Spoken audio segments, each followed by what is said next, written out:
Selling video games, I assume, isn't easy, but these marketing geniuses took their ideas a few steps too far. So here, we're talking about 20 of the worst ways publishers have tried to promote or market their games. Starting off at number 20, the Sega Saturn Shadow Drop might be one of the more disastrous media stunts of all time. Not only did it kill a promising console, it also left PlayStation 1 wide open to eat Sega's lunch. It all went down at the E3 conference in 1995. Sega was riding high on a well-received Japanese release of the Sega Saturn console, but American fans were still waiting for their chance to play Sega's sort of answer to the Nintendo 64. So the wait was up. At Sega's panel, they announced the release date and the price for the console. The Sega Saturn would be in stores right now, and the console was retailing for $399 US.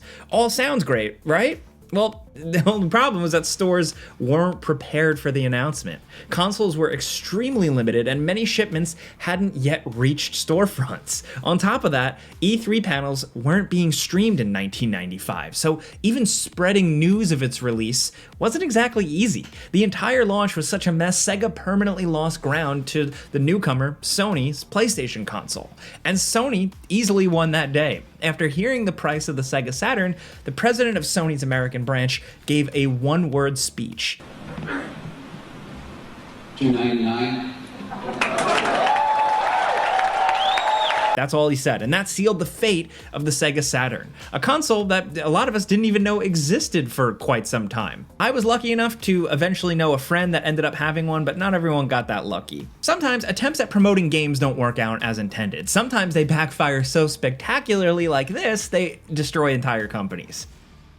Now, next over at number 19, hubris goes a long way in the video game industry. I mean, just look at legends like Peter Molyneux, the infamous mastermind behind the Fable series. A bunch of games people are still talking about, even if there hasn't been a new one in 14 years. That guy still gets to make games even after this real weird goof, a little game called Curiosity. He definitely tells tall tales, white lies, or just outright lies about a lot of his games that never come to be true. And what's inside the cube? This one is yet another big lie that a lot of people wanted to believe. So Cube might be one of the most audacious PR stunts ever pulled in gaming. This is a game that isn't actually a game that's sold purely on the mystery box idea. There's a great prize at the center of the cube, and whoever claims it will be rewarded. The reward wasn't just a prize. The developers of it claimed the reward would be life-changing until it really hit. So Curiosity, What's Inside the Cube, is an experimental mobile game that ran for a year. It is a cooperative game where players click on a giant cube, trying to reach the center and claim the big prize. The entire game is a mystery box promotion. Like I said, it's marketing strategy and it's also a game, but there is no game here. Like, sure, you could work together with friends to clear out certain sections of blocks and dig deeper into this cube, but there really wasn't much strategy. The only strategy was to buy microtransactions with real money. By purchasing tools, in-game tools, players could enhance their digging abilities and get deeper faster. Essentially, lead developer, creator, Peter Molyneux's company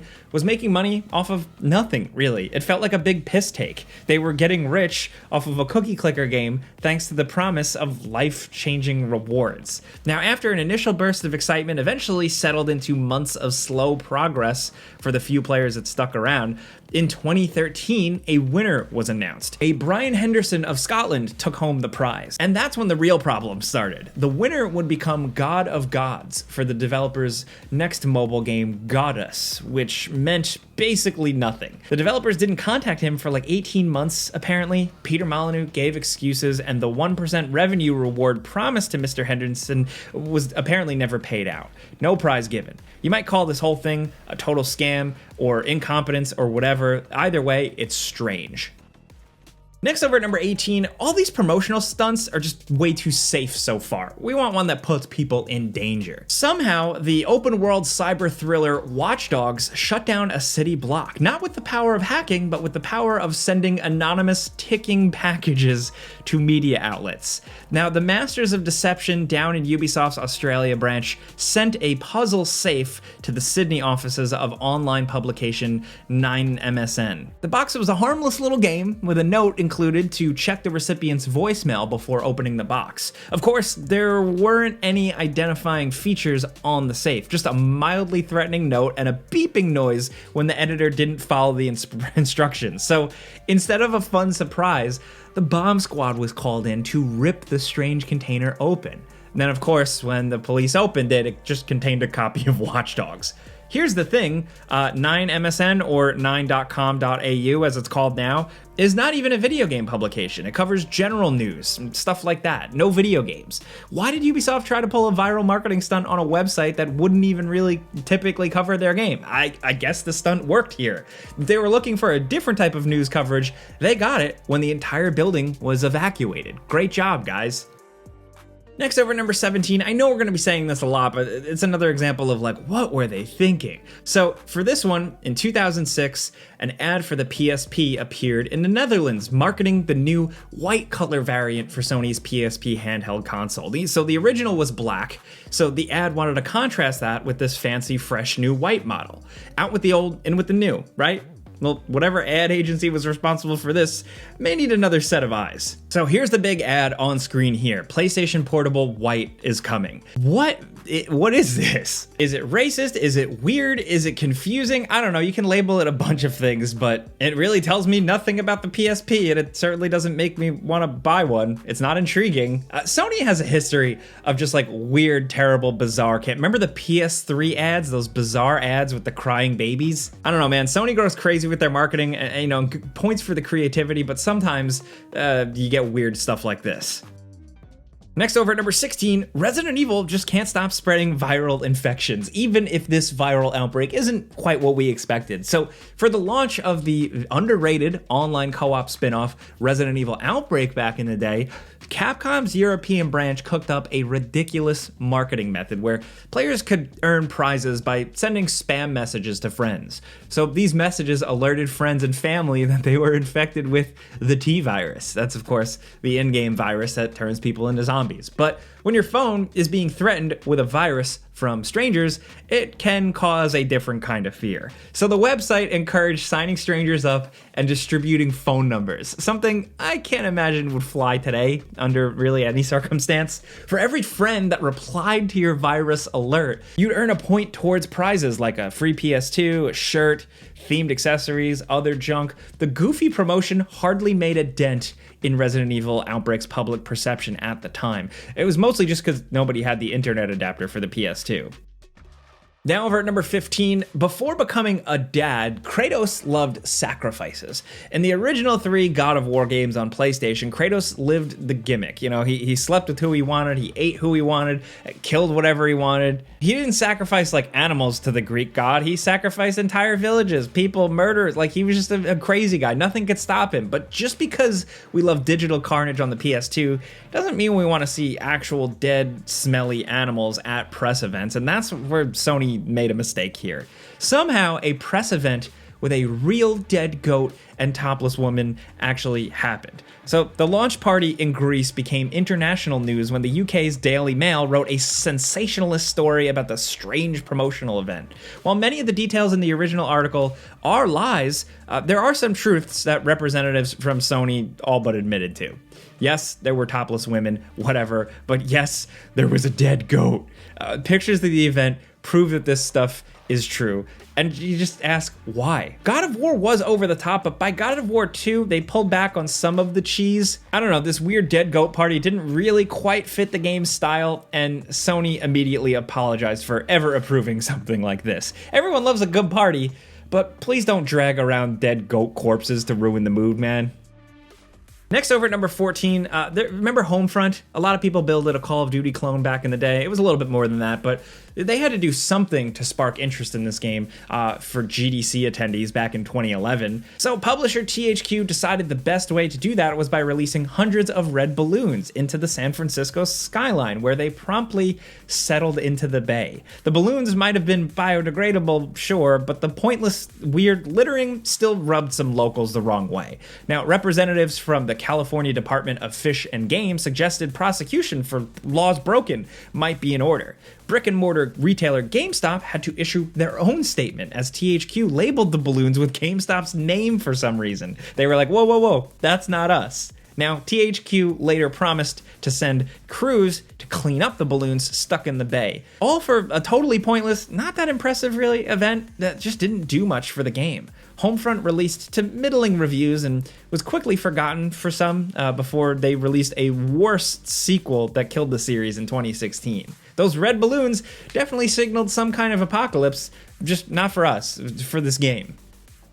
Now, next at number 13, when it comes to bad marketing, London seems like a black hole where PR campaigns are sucked in and smashed into space dust. We're talking about another dumb UK event. This is from Electronic Arts. So, in a baffling move, the publisher transformed a North London gas station into a concrete bunker with sandbags and jeeps. This was to promote Mercenaries 2. It was called like a cool military-style bunker thing. And this promotion offered free gas to visitors, up to £40 per customer. The event took place during rush hour, completely blocking roads. Honking apparently ensued, security was deployed, neighbors were pissed with the sudden congestion on a normally quiet street. The few people that managed to get free gas were happy, but everyone else just seemed annoyed. Annoyed is essentially how we feel about Mercenaries 2 in general. It wasn't as good as the first one. Next at number 12, oh boy. So John Romero was a rock star, still is a rock star. He helped make Doom and Doom 2, the original old school FPS games that everybody loves. Without those games, we wouldn't have the millions of first-person shooters to this day, from the retro-style boomer shooter ones to the big regular AAA first-person shooters. But John Romero was a game maker, maybe not necessarily like a leader at that time. So after leaving the team that made Doom, Romero founded his own developer, and maybe his head got a little too big for his britches. Instead of holding back his worst instincts, him or somebody or his friends at his new company okayed the now infamous ad, "John Romero is about to make you his bitch." It's like an advertisement of Legends. Those words on a red background imply infinite confidence and cool. It's just that they picked the wrong game. It's not the quote itself, it's just the game, Daikatana, isn't just like a bad FPS, it was a laughingstock on release. The game was like a weird hodgepodge of every one of John Romero's dorky interests, Vikings, ninjas, swords, mythological monsters, all mixed together in a awkward blender. Most of the guns, especially at the start, would actually kill you. The starting levels feature the most annoying, ear-grating enemies in first-person history, and the AI buddies are more likely to get stuck on level geometry than actually help you. The game was a disaster in a lot of ways.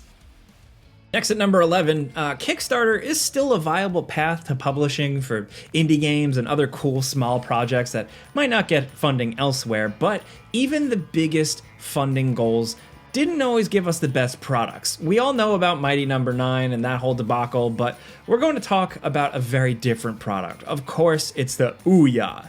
This was an Android-based micro console with big designs for a downloadable marketplace with free trials for every game. It was an underpowered little box that seemed perfect for emulation and homebrews, but nothing about the project really wowed anyone. An indie game console honestly sounds like a great idea, and it's been done to great effect with strange little micro consoles like the Playdate, but the Ouya didn't want to just be a little console for indie enthusiasts. They wanted to take on the big boys, and the commercial is really something else. Featuring a weird art style that's like making fun of Call of Duty and other standard games for being too expensive. The Ouya shows a gamer literally rip their own spine out while standing in a pool of their own throw up. The Ouya just died on the free trial hill, prominently advertising their weird storefront philosophy in the animation, listing every game as free to try so you don't have to spend money on what they refer to as crappy games, which is pretty rich coming from a console that's main sticking point on reviews is how cheap it feels. The Ouya tried to sell itself as a cheaper alternative to the big consoles, but I don't think the making everyone sick is going to work out. Next up at number 10, the funniest attempt to virally market a game comes from one of the more interesting men in the business, Randy Pitchford, the man behind Borderlands and Gearbox Studios. He once tried to market a game with a pornography art subreddit. Yes, this is real. This happened. Look it up. Whenever you see an ad for the next Borderlands, think about this sweaty attempt to turn the game's launch around. So Battleborn hit marketplaces in 2017 and was completely crushed by the power of Overwatch. Both games were hero shooters, but Blizzard's Behemoth is the game series that we're still talking about today, even if 2 fell off. Battleborn only dug itself a deeper grave after Randy Pitchford tweeted out a pornography-themed Battleborn subreddit, only 9 hours after the creation of this sub. Naturally, everyone assumed Randy Pitchford created the subreddit himself. And while that's one conspiracy theory we'd love to be true, there's no way to confirm it. Just posting about the subreddit as if it would stir up interest in a game that was already on life support is just an absurd idea. So absurd, it's worth talking about. It doesn't help that the subreddit is ridiculously low on content. One quick look and there were like barely 20 remaining posts on this entire thing. Meanwhile, the real Battleborn Reddit is swimming in anger over one of the most embarrassingly miscalculated tweets of all time. This is what happens when self-marketing and the intended audience, I guess, just don't really see eye to eye. Now, next at number 9, do you remember Dante's Inferno? Some people called it a God of War ripoff. I thought it was kind of cool. It was loosely based on Dante's The Divine Comedy. In this game, you're this buff crusader named Dante, and you're exploring the depths of hell and fighting gross stuff like hungry monster mouths and undead weird stuff. It's that type of game. It's grotesque on purpose. And because it's that type of game, EA attempted some viral marketing with a staged protest of Christian fundamentalists at E3 2009, chanting to get rid of the PlayStation and replace it with the Prey Station. You know, really, really highbrow comedy stuff here. Good writing. That same marketing company claims to have shipped out wooden boxes that, when opened, would play Rick Astley's Never Gonna Give You Up, which, unbelievably, was actually already a played-out joke by 2009. That same box included a hammer, which was apparently the only way to stop the song. I gotta admit, I kinda like that part, but the whole fake Christian protest protesting the game, it was just not a good look. Next, over at number 8, we have so many questions about this next marketing stunt. Who thought it was a good idea, why they would actually do it, and what was the real intention behind it. Would love to know more about what was going on here, but here's the basic recap. This was all for Splinter Cell Conviction. Now, in 2010, a PR event in New Zealand went wrong when police were called to the scene. Witnesses reported a man threatening a crowd at a bar with a gun. The threatening man was a paid performer, and the gun wasn't real. But it looked very real to onlookers. Customers at the bar dove for cover, but apparently the marketing company behind this prank didn't expect the reaction they got. The marketing firm behind this prank did apologize, but I fully do not understand anything about this story other than that it absolutely happened. Did Ubisoft know about this? Who approved of actors waving around fake guns in public places? This has to be hands down one of the dumbest and most dangerous stunts on our list. Someone could have been shot. What will Ubisoft do next? It's like maybe they'll yell fire in a crowded theater to promote Assassin's Creed? I don't know. Whoever was behind this one was on another level. Now, next over at number 7, there must be something in the water in the UK because, like we said, all the worst stuff seems to happen here. In 2009, marketing company Monument PR held a scavenger hunt where participants in London hunted down realistic body parts for a prize vacation to Africa. The body parts were faked, but coated in chicken liver to add even more grotesque details. And of course, the event quickly went off the rails, with police being called, complaints being issued, and visitors to Westminster Bridge being forced to leave the premises by the authorities. Before all the body parts could be found, the PR team gave up and just awarded the prize to the player who found the most. The rest of the body parts are lost to time, left maybe for like small children to find. I don't know. Believe it or not, this was for Resident Evil 5. And that wasn't all. For Resident Evil 6, a real butcher shop was converted into a Wesker and Son Resident Evil human butchery, selling meat that looked a lot like human body parts. This is both disgusting, but also it grinds my gears. It's like totally unrelated to anything that even happens in Resident Evil 6. Dude, Wesker would never run a butcher shop with his illegitimate son, let alone like a human meat butchery. It makes no sense. Nobody cared about this one, and nobody really understood what they were trying to do. Were they promoting cannibalism or Resident Evil 6? I don't know. Next, over at number 6, one of the silliest ad campaigns ever was Electronic Arts for Dead Space 2. Now, Dead Space was a great little franchise that deserved more success than it gets, but whatever sales it does get are in spite of EA's weird marketing here. We have to talk about the Your Mom Hates Dead Space 2 ads. Months before the game's release, EA released short reaction videos with different moms, exposing little old ladies to the grotesque, most disturbing, most violent parts of Dead Space 2. The thing is, Dead Space 2 is an M-rated game. It is disgusting on every level. It's supposed to be. That's the point. The only people that need to worry if their moms don't like it are teens. You know, people that technically aren't supposed to play these games to begin with. Naturally, we all played plenty of M-rated games as a kid, but like, my mom was cool at least. Unlike all the oldies in this commercial, there's just something cringe about these. Of course, these older women don't like seeing video game man mangling nightmarish alien corpse monsters. What did you expect? The marketing is edgy in a way that most games aren't. Showing The Thing to your grandma probably wouldn't go over well either. Just leave the Golden Girls alone, alright, EA? Next, over at number 5, for a promotion for Skyrim, anyone that named their newborn kid Dovahkiin on Skyrim's release date of 11/11/2011 would be rewarded with free Bethesda games for life. Look, I'd rather take the $10,000 offered by Acclaim that we'll talk about in a little bit, but there's a big twist to this story. One family actually did it. They had a baby and they named them on the date. According to some reports, Bethesda mostly ran the promotion as a joke though. Because the date was so specific, they never believed anyone would claim the prize, but someone did. Parents Eric and Morgan Kellermeyer named their son Dovahkiin, and Bethesda actually held up their side of the bargain. According to a report by Games Radar in 2018, the family were still getting free codes for every Bethesda game. Sure, there aren't any new Elder Scrolls yet, but Bethesda continues to publish a lot of other games. The family even claims that they love the name and their son continues to go by it, even though they gave him a much more normal middle name with Tom, in case being called the Dragonborn was too much for the kid. Because someone was actually rewarded, it all worked out and the family seemed happy with their decision, maybe this is actually a secret video game promotion success. Next, over at number 4, let's talk Call of Duty Black Ops 3, just in time for 6. In 2015, the official Call of Duty Twitter changed its name and started posting a series of updates on a developing situation in Singapore that sounded a whole lot like a real terrorist attack. While the tweets used in-game screenshots of Black Ops 3, the rest of the messages looked and read exactly like news reports of similar situations around the world. Basically, we're saying this is an absurdly bad taste marketing strategy for obvious reasons.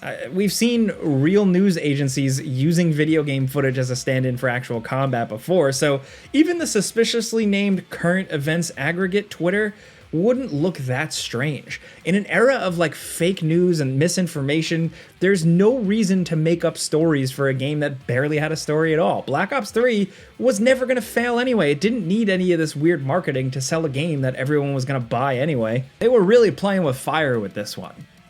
Next at number 3, let's talk Halo. Marketing can be a double-edged sword. If you hype people up too much, they just might turn on the end product when it doesn't meet those expectations. Ironically, the best marketing campaign can become the exact thing people point to criticize your game, and Microsoft fell into this trap for Halo 5, and the game never really recovered. The trailers and audio snippets for the #HuntTheTruth campaign presented a very different and far more interesting premise for Halo 5. There was new Spartan hero Locke, who was hunting for the truth, trying to learn exactly what happened to Master Chief. Was Master Chief actually evil? Is he going rogue? What's happening? Will our old friend become our worst enemy? These are exciting and interesting questions. Pitting Master Chief against other Spartans? That's pretty cool. The series needed a shakeup. It was a good idea, but the actual game delivered on none of it. Locke and Master Chief barely got into conflict with each other in Halo 5. Master Chief is still the hero he always is, but this time he's in a campaign with a bit more of a boring story. Nobody really wanted the watered down version of a promising concept for a new Halo game.